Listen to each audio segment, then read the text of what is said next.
what I want to make sure I go through with you all today is some of the more important techniques and tricks that we have to do to like cut up some of our stuff, get everything ready. But it's a really simple recipe, and it's kind of fun. You get to use your hands a lot, and making the sauce from scratch, well, mostly from scratch, is really fun. It's more fun than opening up a jar, and it actually is more delicious and better for us. So there's a lot of fun things to learn here today. I've got my ingredients ready for the meatballs. We're using turkey just because it's actually a heck of a lot better for us. We could use ground beef. You can just do regular beef meatballs if that is something that's part of your normal routine, like you have that in your freezer already, then go ahead and use that. A lot of people make their meatballs using ground pork as well. They mix it together with different meats.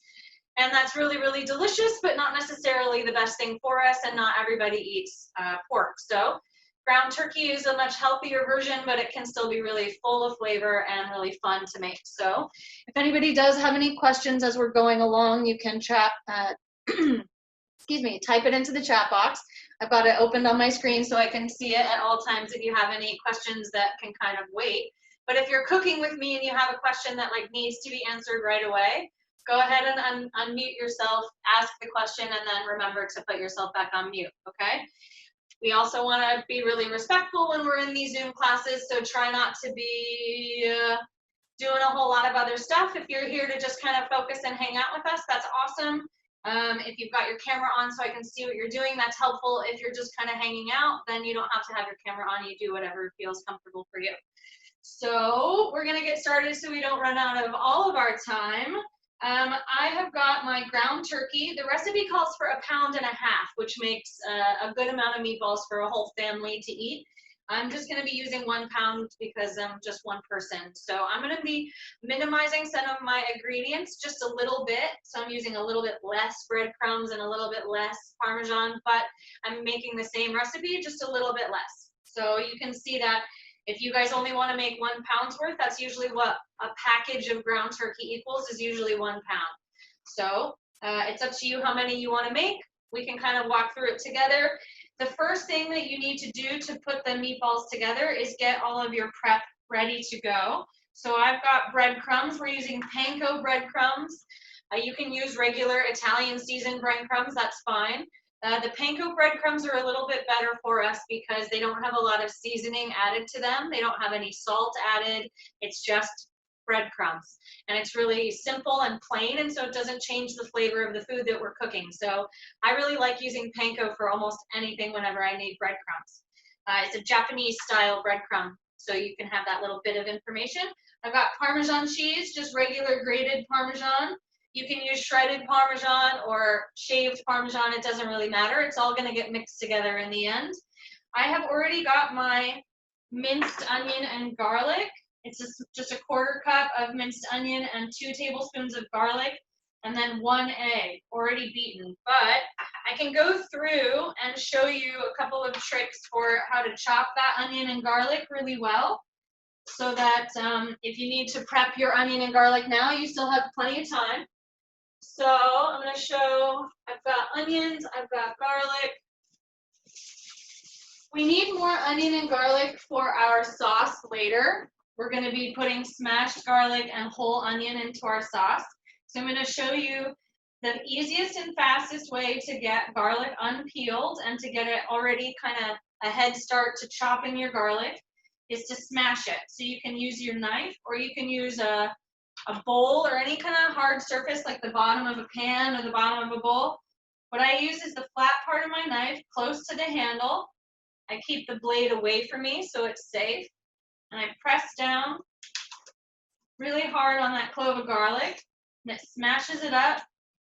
And what that does is it means you can just take the paper right off. Comes off like a little jacket.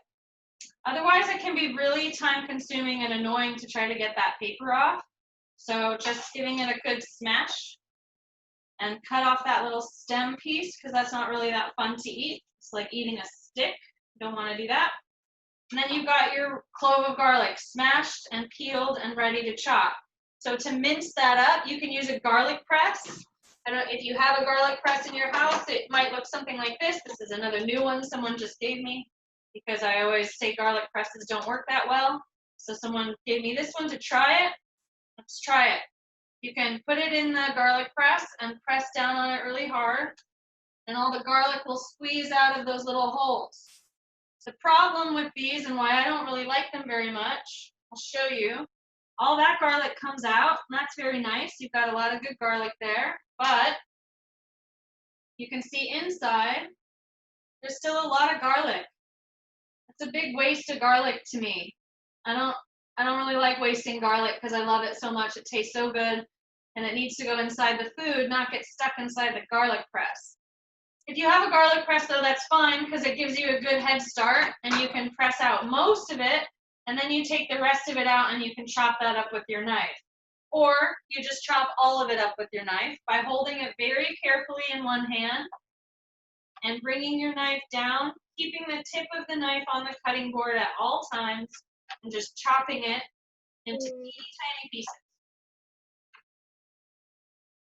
Okay, so you're just mincing it. Mincing means you're trying to chop it as small as you can into the smallest, tiniest pieces that you possibly can. Okay, so the recipe calls for, I think, in the breadcrumbs, 2 cloves of garlic and a 1/4 cup of minced onion. To mince the onion, all you want to do is take off the outside layer. You're only going to need a little bit of onion, probably like one tiny little wedge to get a 1/4 cup. Not even a 1/4 of an onion. Won't take very much.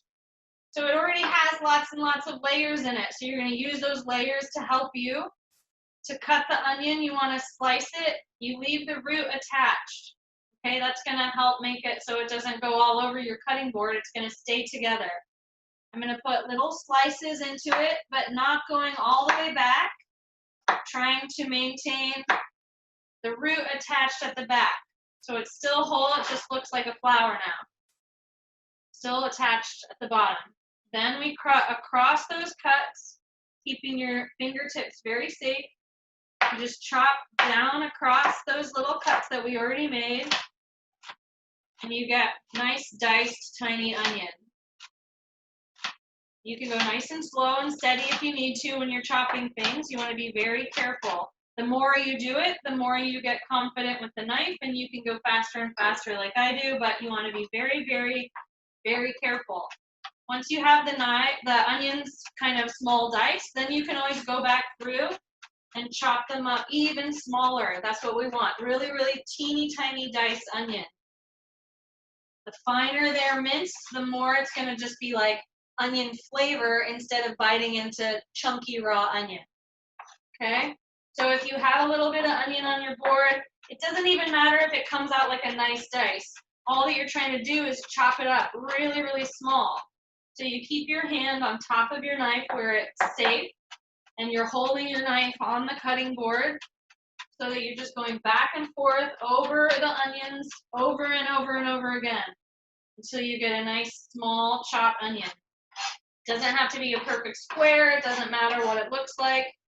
Just keep chopping until it's really, really, really tiny, as small as you want to go.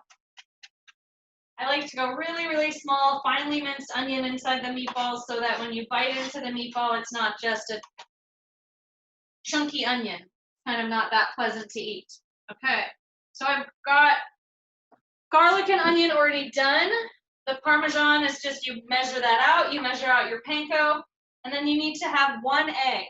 Okay, just 1 egg cracked into a bowl and then beat it up with a fork or a whisk, whatever works better for you. I like using a fork when it's just 1 small egg because then I can really get it nice and well mixed together. So once you have all of the ingredients for your meatballs, all it is about mixing it together, and it becomes really fun at this point. We have different herbs that we're putting in. We have salt and pepper that we're putting in, and then I'm going to be using some crushed red chili flakes. These are very spicy though. So if you don't like spicy, you don't want to use these. But the recipe says optional anyway, so you don't have to do that. But if you like spicy, then put a lot of that in there because it's going to make them taste really, really good. Okay, so I have a little bit of extra onion. I'm just gonna set that aside for a minute. And if anybody needs to catch up, or if you need me to wait a little bit, just like raise up your little hands so I can see on the board, and I will wait just a minute. Everybody can definitely catch up if you're working along with me. Where am I gonna put this onion? Here we go. And we'll use that later for something. Chopped onion is always good in everything. Well, maybe not ice cream, right? That would be kind of weird. Although there's a restaurant that makes garlic ice cream, and it is good. So when you think that something might not work, surprisingly, sometimes it does. All right. If you are ready, I'm going to move forward mixing the meatballs. This is the fun part. You want to use your hands. This is how you know you're going to get it really well mixed together, and everything's going to be really well combined. Plus, we're going to want to use our hands to form the meatballs anyway. So if you don't have gloves, just make sure that you wash your hands really, really well before you start mixing anything. You always want to make sure that you wash your hands really well before you start cooking anything in general, but especially if you're going to start mixing things with your hands, you want to make sure they're nice and clean. Okay. Oh, there's a good question in the chat box. What are Italian herbs? Italian dry seasoning is a mix of basil, oregano, thyme. Sometimes there's marjoram. There's usually parsley. And it's just pre-mixed and ready to go. So it comes in a jar, and it usually is called Italian dried seasoning. If you don't have that, or you didn't buy that for this class, perfectly fine. It's just a mix of regular, what we think of as Italian herbs. So there's basil, oregano, parsley, I think a little bit of thyme, and I think a little bit of marjoram, but the main flavor components come from the oregano and the basil, and the parsley. And so it's already mixed together, so you don't have to buy all those herbs separately. So it's just kind of a nice seasoning to have in your pantry, because it goes really well with a lot of different things, and then you don't have to have separate jars of everything. Kind of a nice combination of flavors already ready to go. Good question. I'm going to get my measuring spoons. We do want to be kind of specific with some of these seasonings. You definitely don't want to put too much salt, and you definitely don't want to put too much chili flakes, okay? So you want to be a little bit careful about how much you're putting of those things, just because it can kind of ruin your food if it's too spicy or too salty, right? So we are going with, I've got my turkey, ground turkey in the bowl. My minced onion and garlic is going right in. Make sure I get all of it out of there. Got my breadcrumbs. Yep. My Parmesan.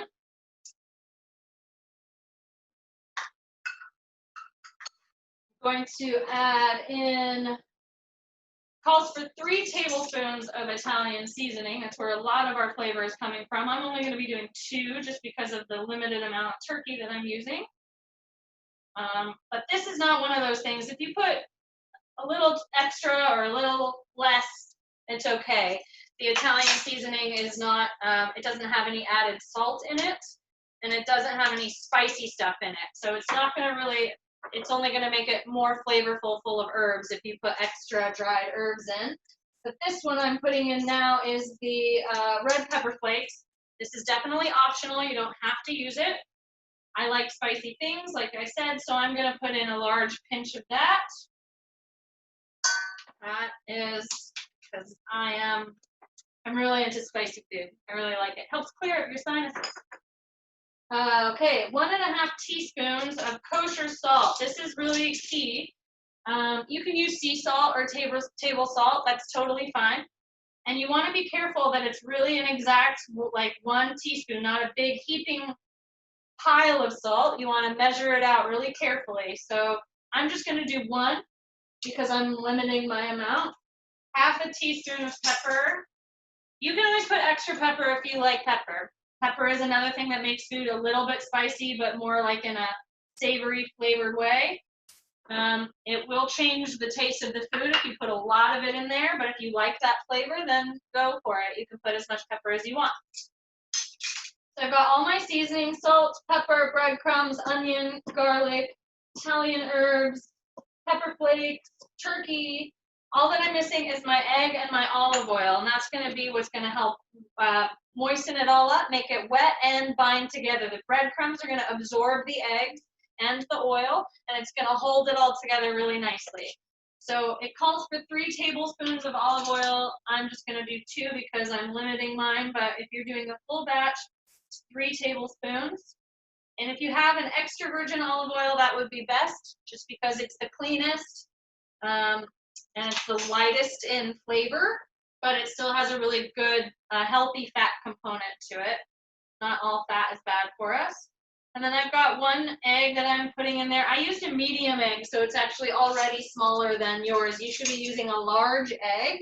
That is important. The size difference does make a difference. If you have a large egg versus a small egg, it's not going to be nearly as much liquid, and so you want to make sure you have enough liquid to bind it.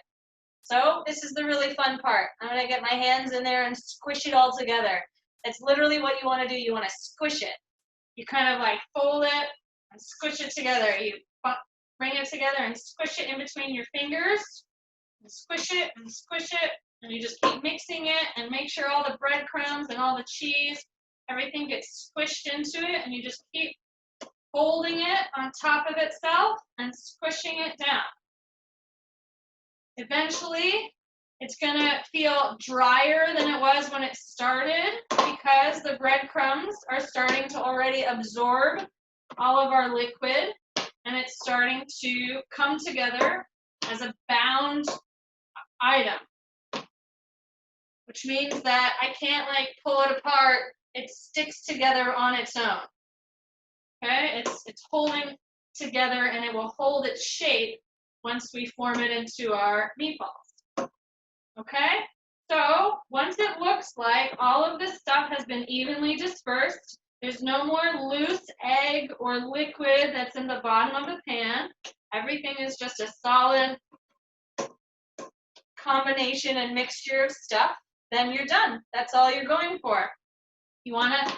The reason we do this with our hands is because you can really feel when it comes together. You can really actually feel the change in the texture, and that's when you know that it's well mixed. It's just one solid mixture of meat and flavors and seasonings.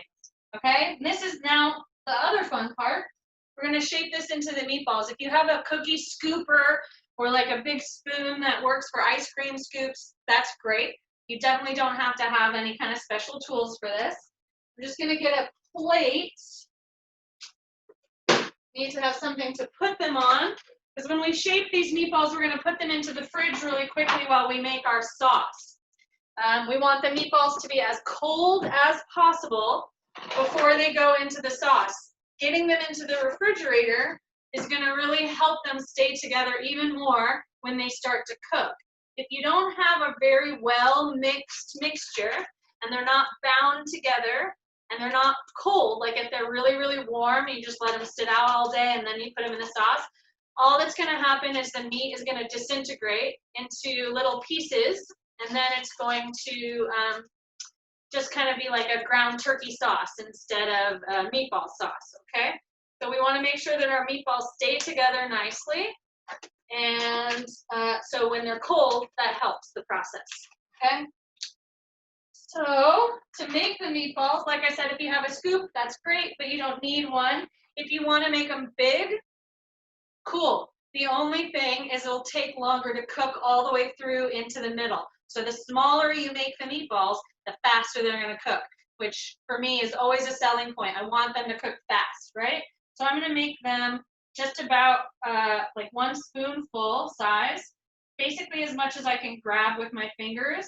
And so what you do, you grab some of the meat mixture, about the size that you want, and then you squeeze it together, okay? Squeeze it in between your hands. You're tightening up that bond. You're trying to really, really, really get them together as one ball, and then you roll it into a nice shape, just like that. So you squeeze it to make sure that it's very well held together. Squeeze each ball, and then roll it into a shape. So the smaller you make them, the easier it is for you to squeeze them in between your hands and make sure that that meat is really, really well tight together. Then shape it by rolling it in between your palms. Okay, you want to try to keep them mostly the same size, just because then they're going to cook at the same rate inside your sauce. If you have some that are really, really tiny, they'll finish much faster than some that are much larger. And so then you have to wait and make sure the big ones are finished, and then the little ones get overcooked and kind of dried out. Especially when we're working with turkey. I know nobody likes dry turkey meat. That's always a complaint that I get from people when they make ground turkey at home. It's dry, it's boring. It doesn't have to be. You just have to be kind of, that's why we learn how to cook it properly, and then it's not so dry and boring. Especially when we work with so much flavor like onion and garlic and all those wonderful herbs. They are, they're going to make anything taste good, right? So making sure that you're squeezing each little shape of turkey together and then shaping into a ball, right? You want to do that as many times as you need to finish up your turkey meat. See, it's tempting to make them into really large balls because then you can be done with this process much faster. I could just shape that into like 6 giant meatballs and then I'd be done. But then they would take like an hour, maybe an hour and a half to finish cooking, and I don't want to wait that long. I don't want my stove to be on that long. So I'm making them pretty normal size. This is about what we would call like a dinner, well, no, like a pasta size. This is the size you would put on top of spaghetti, or this is the size that you would put like on a meatball sub.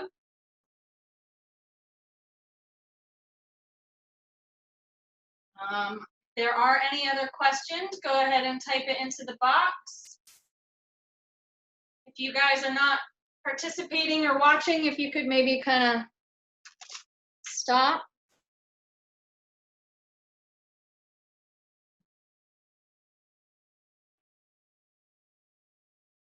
Okay.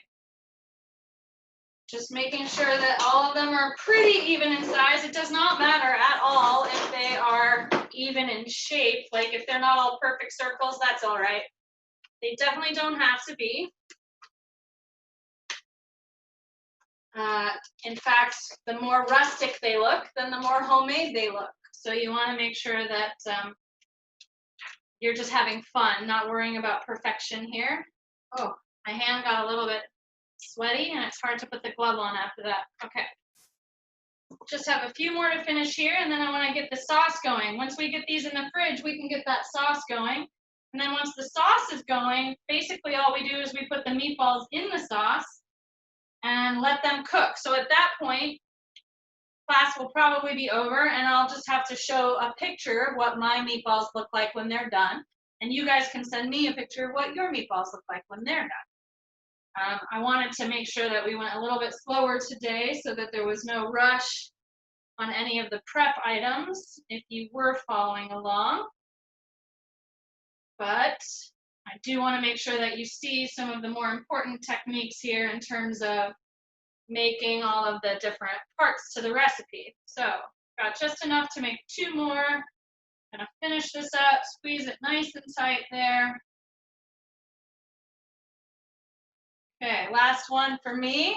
If you're still shaping, that's awesome. This is a fun and quick process. Meatballs are ready. On my end, I'm going to put this in the fridge. It doesn't need to be covered or wrapped or anything. It's not going to be in there very long.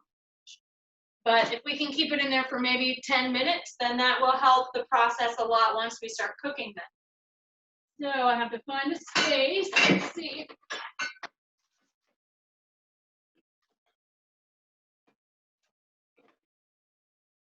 Okay. Meatballs are going to chill. That's going to help a lot in the cooking process. The colder they are, like I said. And then we want to get some ingredients going for our sauce. Now, if you got any raw ground turkey on your station or cutting board, you need to clean it or get rid of it. You can't then go and start doing other things that might touch the raw meat. It's not safe. because you're not sure, 100% sure, if it's going to get cooked to the right temperature. So if you got any of that raw ground turkey on your board or on your knife, just go ahead and clean it or get a new board if you need to. I'm just going to flip mine over just a bit. Let's see, I'll wash my knife just in case we're going to make the sauce. The sauce is very simple. It's a really straightforward marinara in terms of its ingredients are traditional and even more easy than normal because we're not going to cut everything up. Everything's going to go into the sauce basically in really big chunky pieces so that we can take it out later. It's mostly going in there for the flavor to get cooked into the sauce, but we can take it out in the end so that mostly what we're left with is our tomato sauce and not a bunch of onion, because all we really want this for is the meatballs, right? We're really going for the meatballs. So I've got 2 cans of crushed tomatoes. I've got my olive oil. I have got garlic. It calls for 4 cloves. You can do less. You can do more. I'm throwing garlic all over the place. Garlic is also sort of a personal flavor. You can have a lot of garlic, but just know that it is kind of spicy. Especially raw garlic can be a little bit overwhelming and spicy if it's too much for you. So it's a really nice flavor if you use a little bit, and then depending on how much you like garlic, just be careful. But the regular amount would be about 4 cloves of garlic crushed for 2 cans of tomatoes. Okay, so we're going with our olive oil, our garlic, tomatoes. It calls for half of a small onion, but we're going to leave this whole. We're not going to chop this up into little itty bitty pieces or anything. I've left the root attached, but I cut off any of the hairs that were still sticking out there, just because you don't want that into your food. But the root is going to keep it attached so that when I put this in the pot, it's going to be even easier to take out later on when I'm done making the sauce, because it's still going to be just one big giant chunk of onion. But it's going to get a lot of onion flavor into our sauce, which is why we want to put it in the first place. So, got that. I've got a bay leaf over here. Bay leaves. They're leaves from a tree, extremely flavorful. We use them in a lot of cooking. These are dried usually. That's usually how people have them in their pantry. If you have a fresh bay leaf, that's great. You can get those at the farmer's market, and they are delicious. Dried is usually what people have, and they have a lot of flavor. So we only need 1 bay leaf for this recipe. We're going to be using some dried oregano, which we talked about. That's one of the major herbs in our Italian seasoning, but the dried oregano is very, very, very pungent. It has a lot of flavor, so we're going to use that for our sauce. And then we're using fresh basil. Fresh basil actually has more flavor than dried basil. It's the opposite from oregano. So we're going to be using fresh basil to make our sauce extremely sweet and flavorful. Basil has a lot of natural sweetness to it, so we don't need to add any sugar. We're just going to make a nice, simple, rustic tomato sauce. Okay? So I've got my pot here. I'll bring the camera over to show you in a second, but I do want to show you a couple of the things I'm going to do. We need to get our garlic ready, and so I'm going to crush that just like I did with the other one. I'm going to use a fair amount of garlic because I really like garlic. So I'm going to use the flat part of the knife very close to the handle where it's secure, and just squish down on that clove of garlic. I'm going to do that to all of them. It even works on little small cloves of garlic. Okay, you don't have to, it doesn't have to be a big one. Just a little bit of a smash helps a lot when you try to get that paper off. Otherwise, the paper is so annoying to try to take off garlic. It takes forever. Okay, so normally if you just smash it, it basically just falls right off. Makes it very easy in the end. Uh-oh. This garlic got rotten on the end, but look, I'll show you. So it's rotten on the end a little bit, but it's perfectly fine in the middle, right? So I just cut that off, and this whole big piece of garlic is still completely usable. So you want to inspect your food while you're working with it. If you find something that's not right, then you deal with it, but it doesn't always mean you have to throw it away. Sometimes things are still usable. You just kind of want to be aware of what you're doing. Don't just blindly smash garlic and then throw it into the pot. If I had just smashed that and threw that into the pot, we would have a not so great flavor mixed into our sauce of rotten garlic. You don't want that. So you want to be very attentive. Pay attention to what you're doing. All right, so I've got my smashed garlic. That's all we're doing. We're not even going to chop it up. We're just smashing it. That's going to extract a lot of the oil and a lot of the flavor from the garlic, but it's going to leave it big and chunky so that we can take it out later if we want to. All right, so I've got my ingredients. I need to open up my cans of tomatoes, but otherwise, the only thing I still have to prep is the basil. I'm going to show you how we chop up that basil really, really nicely. Right now, just want to get this done. The fresh basil, it just has a lot more flavor than dried basil for some reason, or to me. And so I like to use the fresh whenever possible. Okay, I've got my tomatoes ready, got everything ready. I want to make sure that everything is ready before I start cooking the sauce, or else I'm going to be scrambling trying to cut my basil while everything is cooking, and then it's going to burn, and then I'm going to be really mad. So you want to get everything ready. It's called getting your mise en place done, getting all of our prep ready. So we want a fair amount of basil. The sauce calls for a 1/4 cup. That's going to be a lot of leaves of basil. I'm going to pick the biggest leaves that I can find off this bunch, and I'm going to stack them on top of each other in a big pile. And I want to use the biggest leaf I can find as the base leaf because it's going to keep them in one nice bunch. This one is the biggest one, it looks like, so I'm going to put that on the bottom. You're making a neat stacked pile of basil leaves. It's all going to be one little bundle. I think this will probably be enough. That was about 5 or 6 leaves. Yeah. Okay. So once you've got your leaves stacked in a bundle, take that little black bit off. We don't want that. You are going to roll it up like a burrito. So you take one side and you roll it up onto the other. So you've got little like taquito of basil leaves all wrapped up in the one big basil leaf that you used as the bottom, right? Then, carefully with your knife on the board, you just slice down across that little taquito, that little bundle of basil leaves, into a little strip. That little strip actually has a fancy name.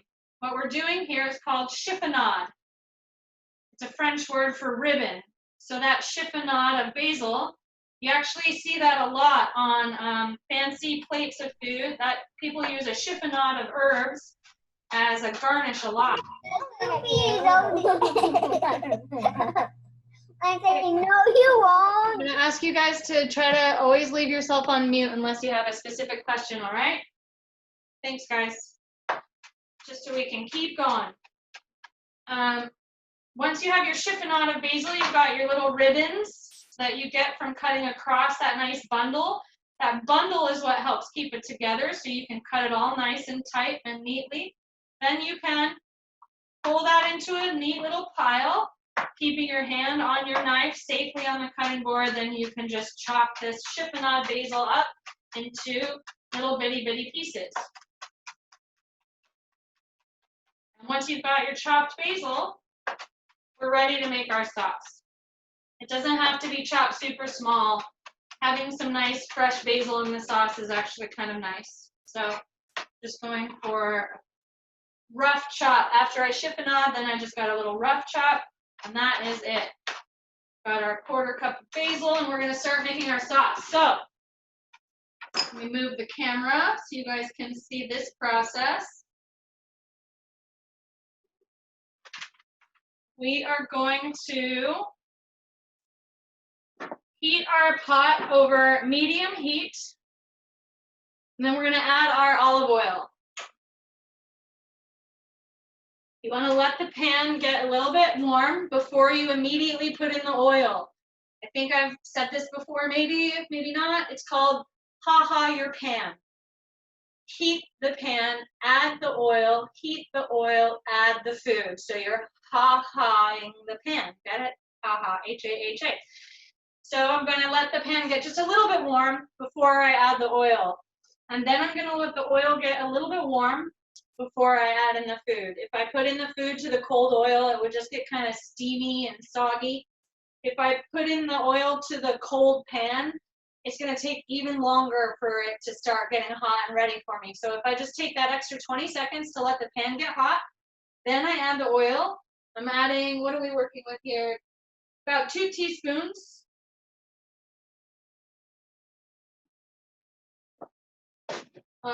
Extra virgin olive oil. You can use regular olive oil for this too if you have that. You can also just use canola oil or vegetable oil if that's what you have.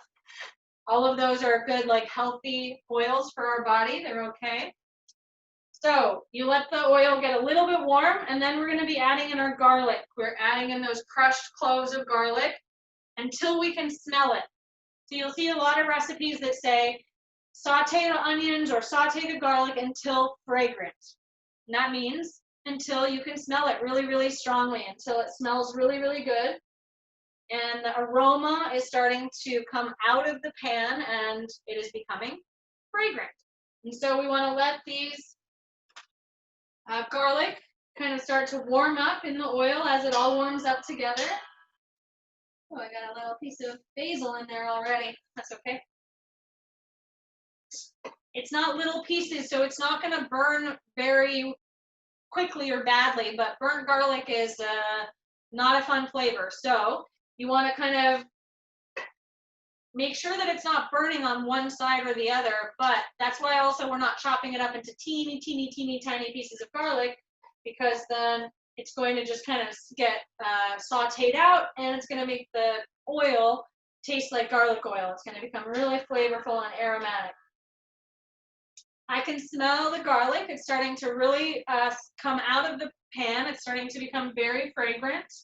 So at this point, I know that the garlic is starting to break down and cook, and the oil is hot. So I'm going to add in my half of an onion. It's an entire half of an onion. I know that seems weird, like you're just putting a giant chunk of onion in the pot, but that's what we're doing. I'm going to let that get a little bit fragrant as well, just a teeny tiny bit.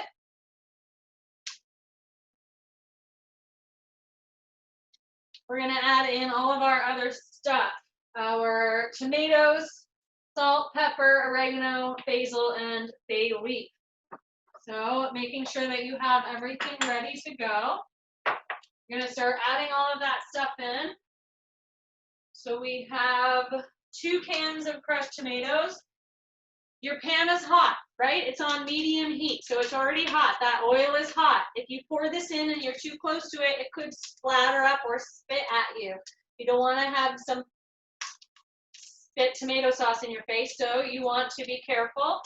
Pour it away from you. If you need to have someone help you do that, or turn the heat off, then add it in and turn it back on. Okay, there's safe ways to do it. Just make sure that you're being safe.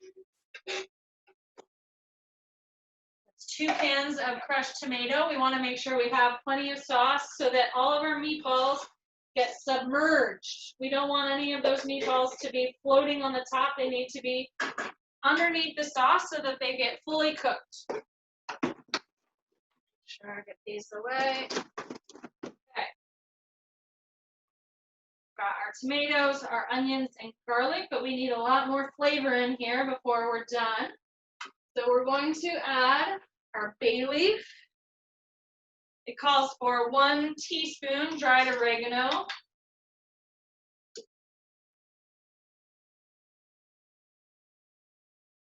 And then our 1/4 cup of chopped fresh basil and salt and pepper to taste. Now that means you have to taste it and see how much salt and pepper you think it needs. I'm going to start with a 1/2 teaspoon of kosher salt and a 1/4 teaspoon of black pepper. I think that's a pretty standard amount to start with for this amount of liquid. But then if you want more black pepper, or you think it's not salty enough, which sometimes tomatoes really need to have salt to taste good, that's up to you. Salt and pepper to taste means when the sauce is done, you have to taste it and see if you have enough salt and pepper. But the key to that is starting with a small amount now, then you can always add more later. You cannot take salt away especially from a sauce. There's almost nothing that we could do if you put way too much salt in it. So you want to start off with low amounts of seasoning, and then you can always increase salt and pepper as you continue to cook. So now that this is on, all of my deliciousness is inside of it. It's just going to simmer for about 5 to 10 minutes while we get some things cleaned up. And then we're going to put our meatballs into it, and that's the whole process. So if you need to catch up to anything, if you are still cooking along with me, then you've got time. Going to let this simmer or come up to a simmer, which means it's going to start spitting tomato all over the kitchen. So you can turn it down to low. Once it's hot, turn it down to low so that you're not, there's literally tomato sauce everywhere now. It just like, once it starts to boil, it just spits it up all over the place, and it's kind of a disaster in the kitchen. So you want to be very aware of how hot your pot has gotten. Once it starts to boil, turn it all the way down to low and let it simmer. It's going to still stay hot and it's going to still simmer. It just is not going to explode all over the place, which is nice. We don't want that. So every once in a while you can give it a little stir, but all we're going for is a good medley of flavors that starts to get hot, and then we're going to add in our meatballs to this. And then the meatballs are going to simmer inside this sauce pot for at least 20 to 25 minutes. Depends on how big you made them, obviously, and I think the smaller they are, then definitely 20 to 25 minute cook time is probably what we're looking at. But it is most important to double check when we're working with any kind of ground meat that, and especially poultry, turkey is a kind of poultry like chicken, you want to make sure that it's incredibly well cooked before you eat it. So when we are looking at a finished meatball, to make sure that it's done all the way through, you're going to have to just take one out of the sauce and cut it in half and make sure that there is no pink, there's no soft raw meat. Everything is firm to the touch. It bounces back. It's nice and gray and cooked through. And then you'll know that your meatballs are done. If you have a thermometer, you can absolutely use a meat thermometer to check. If you have your parents help you with that, you want to stick it right into the middle of one of the meatballs, not all the way through, but so that the tip of the thermometer is right in the middle. And if the temperature you're looking for any kind of ground meat is 155 degrees. If your meatballs are cooked to 155 degrees, they're safe to eat. I always cut into one and just look at it and make sure that there's no more pink, there's no more of that kind of bloody color, there's no more soft raw meat. And so what that means is if you poke it, it just squishes in. It doesn't bounce back like a cooked product would. So this is coming up to temperature. I want it to get just a little bit hotter before I put in any of the meatballs. If I put in cold meatballs to a room temperature sauce, the sauce is going to get really, really cold. So you want your sauce to be very hot when you put the meatballs into them, because the meatballs are going to bring the temperature down anyway. So if you're already at a very high heat point of the sauce, then it's not going to come down too far. Does that make sense? So I'm going to get my meatballs out. They're nice and chilled and set up.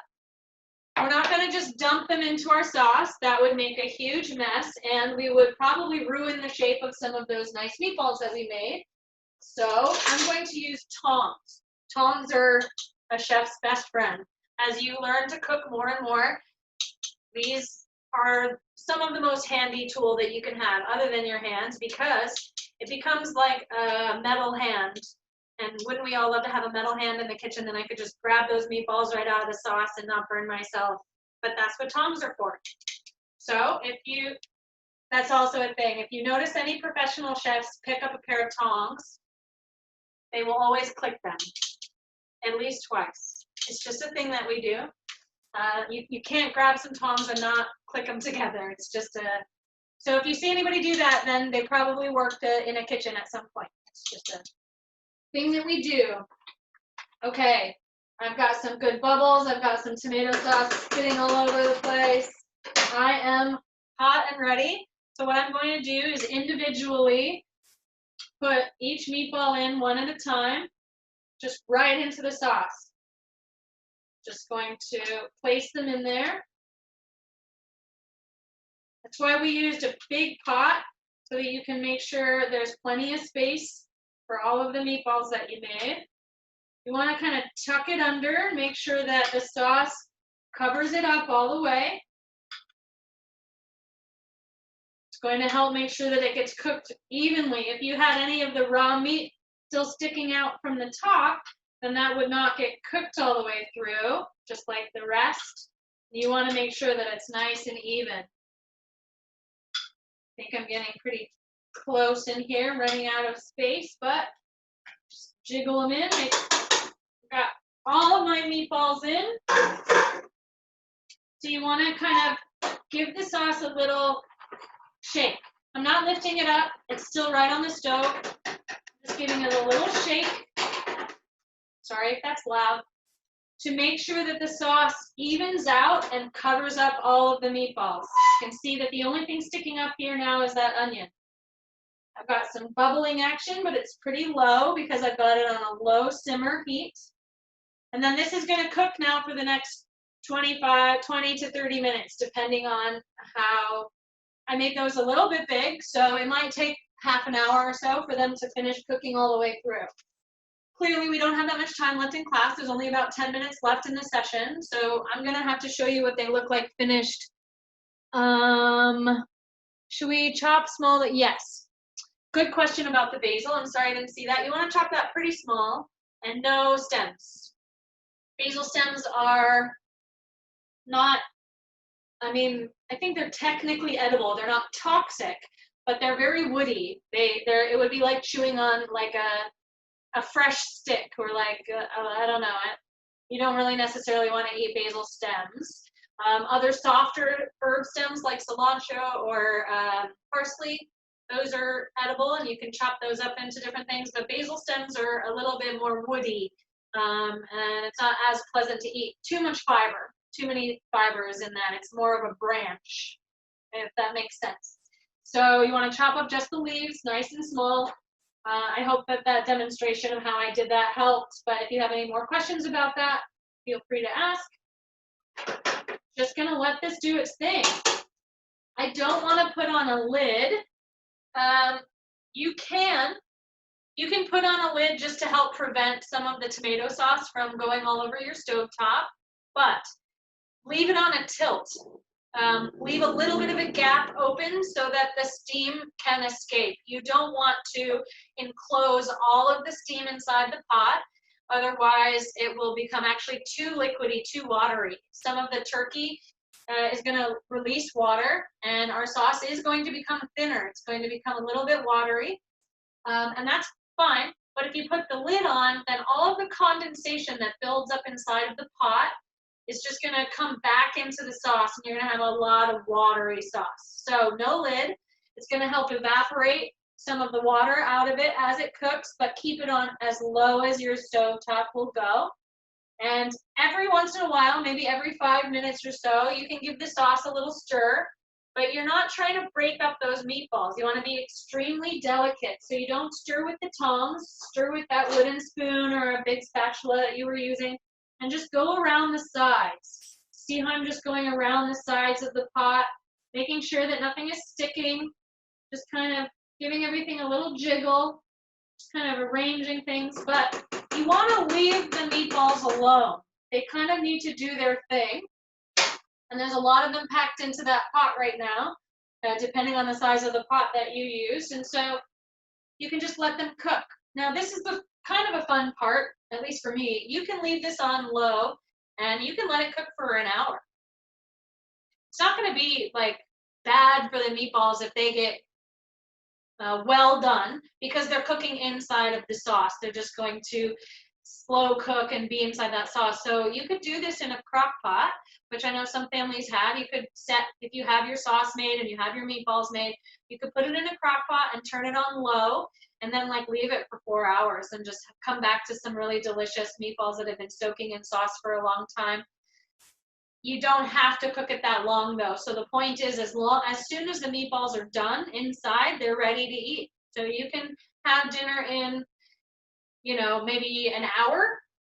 The whole process by making the meatballs, making the sauce, cooking the meatballs. You can have dinner in an hour, or you can have dinner later on tonight.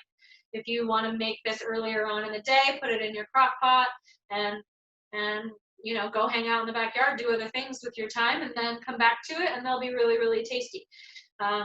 You can, some people sear their meatballs, like in a cast iron pan. After you've shaped it, you can sear them in a hot skillet, like on two sides. I know that there's no side to a round object, but you kind of like pick a side, one side and then the other.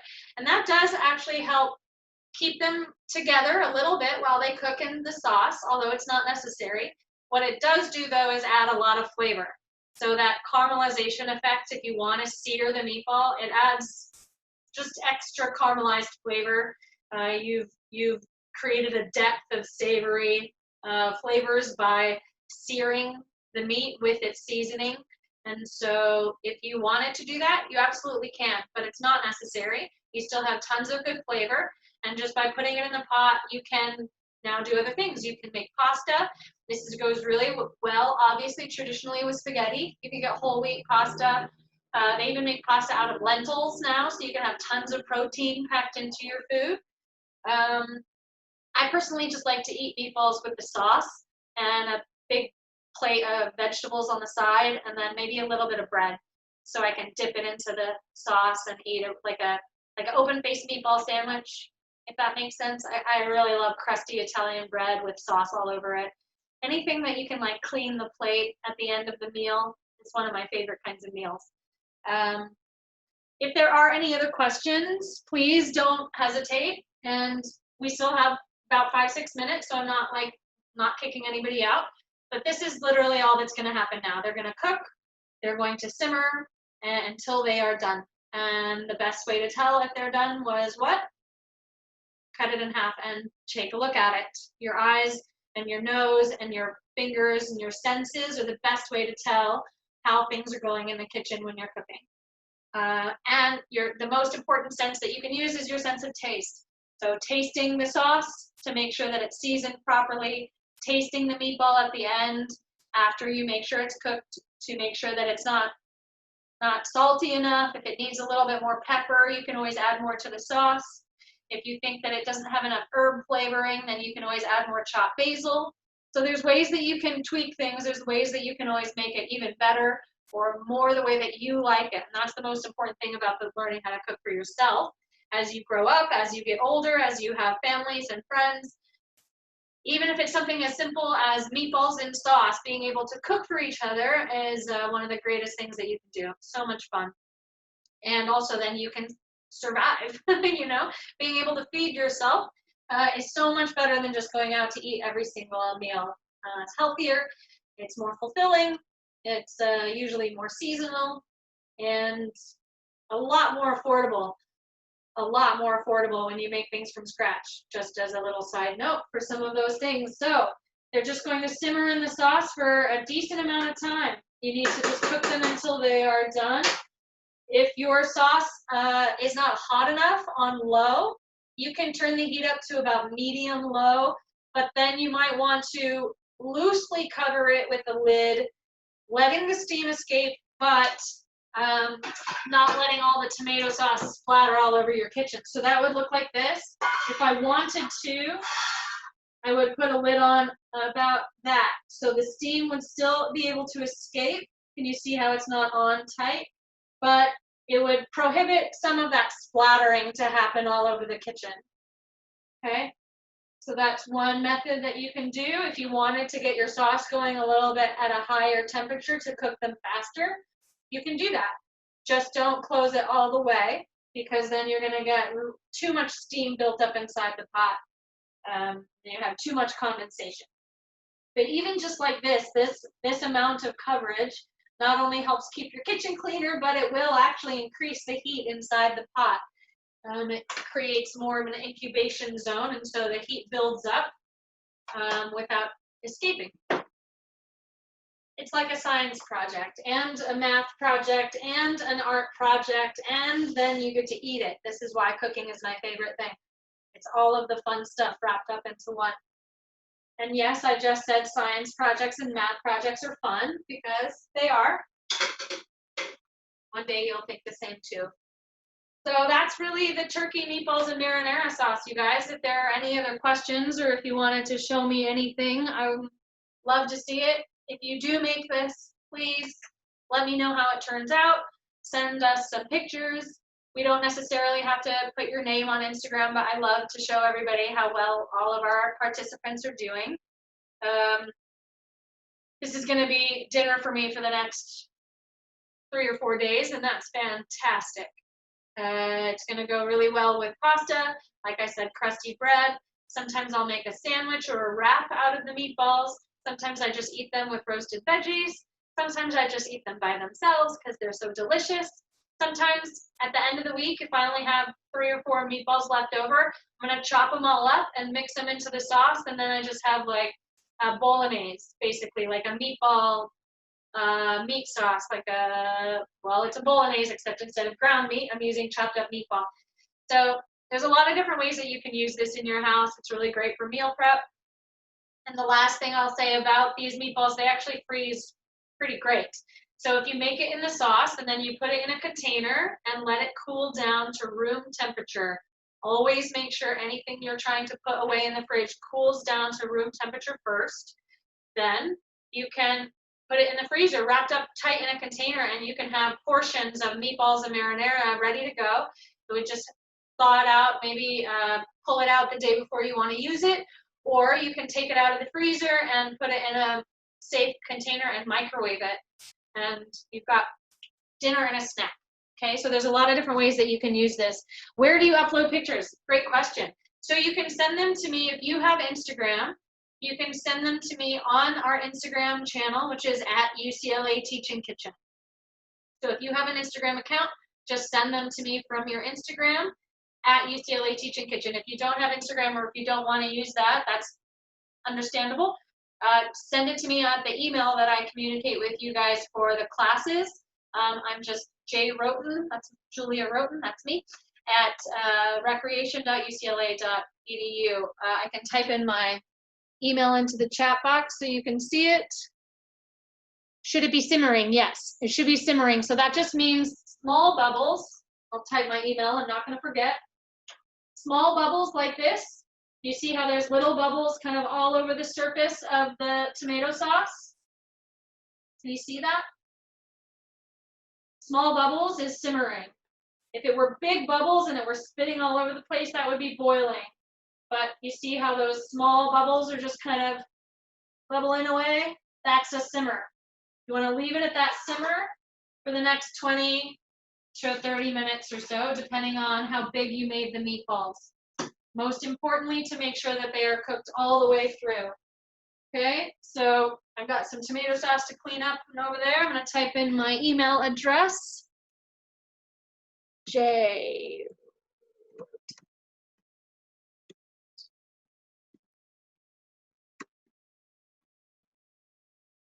Okay, so if you want to send me pictures via email, you can send them to me there, or you can send them to me on our Instagram page.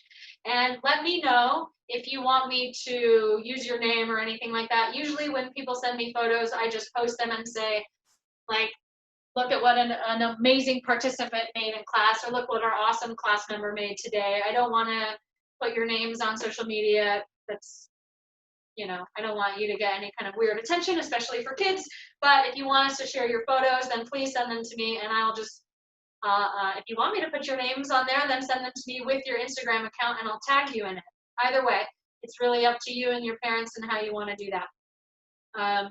But just let me know what permissions you want me to use and send them to me either at my email or at UCLA Teaching Kitchen on Instagram. Our Instagram account, which is always where I post our final photos, I'm the one that manages that account. So if you ever message that account, those messages go directly to me. So nobody else sees it, nobody else is getting communication from you. So I am here to help, and I love to see your pictures, and I love to answer your questions. And so if you need anything else, Even after class, you can always reach out. And I really hope that these meatballs go well for you guys. We are at the end of class, so I am going to stop the recording. But if you have any last-minute questions or concerns, let me know now. Otherwise,